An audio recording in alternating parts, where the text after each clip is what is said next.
Proverbes, chapitre 24. Ne porte pas envie aux hommes méchants, et ne désire pas être avec eux, car leur cœur médite la ruine, et leurs lèvres parlent d'iniquité. C'est par la sagesse qu'une maison s'élève, et par l'intelligence qu'elle s'affermit. C'est par la science que les chambres se remplissent de tous les biens précieux et agréables. Un homme sage est plein de force, et celui qui a de la science affermit sa vigueur, car tu feras la guerre avec prudence, et le salut est dans le grand nombre des conseillers. La sagesse est trop élevée pour l'insensé. Il n'ouvrira pas la bouche à la porte. Celui qui médite de faire le mal s'appelle un homme plein de malice. La pensée de la folie n'est que péché, et le moqueur est une abomination parmi les hommes. Si tu faiblis au jour de la détresse, ta force n'est que détresse. Délivre ceux qu'on traîne à la mort, ceux qu'on va égorger, sauve-les.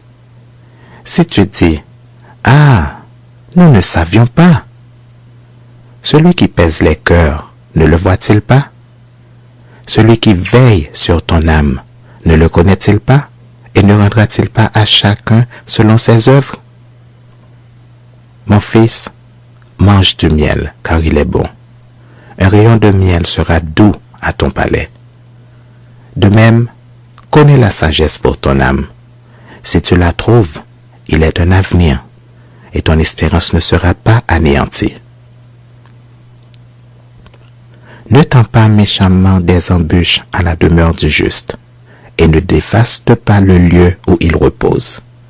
Car 7 fois le juste tombe, et il se relève, mais les méchants sont précipités dans le malheur.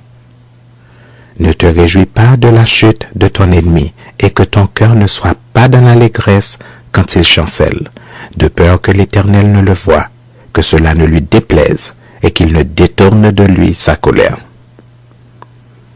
Ne t'irrite pas à cause de ceux qui font le mal, ne porte pas envie aux méchants, car il n'y a point d'avenir pour celui qui fait le mal. La lampe des méchants s'éteint.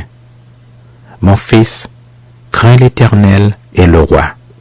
Ne te mêle pas avec les hommes remuants, car soudain leur ruine surgira, et qui connaît les châtiments des uns et des autres? Voici encore ce qui vient des sages. Il n'est pas bon dans les jugements d'avoir égard aux personnes. Celui qui dit aux méchants, tu es juste, les peuples le maudissent, les nations le maudissent. Mais ceux qui le châtient s'en trouvent bien, et le bonheur vient sur eux comme une bénédiction. Il baise les lèvres, celui qui répond des paroles justes. Soigne tes affaires au dehors, mets ton champ en état, puis tu bâtiras ta maison. Ne témoigne pas à la légère contre ton prochain. Voudrais-tu tromper par tes lèvres? Ne dis pas, je lui ferai comme il m'a fait. Je rendrai à chacun selon ses œuvres. J'ai passé près du champ d'un paresseux et près de la vigne d'un homme dépourvu de sens. Et voici, les épines y croissaient partout. Les ronces en couvraient la face et le mur de pierre était écroulé. J'ai regardé attentivement et j'ai tiré instruction de ce que j'ai vu. Un peu de sommeil, un peu d'assoupissement, un peu croiser les mains pour dormir, et la pauvreté te surprendra comme un rôdeur, et la disette comme un homme en armes, comme un homme en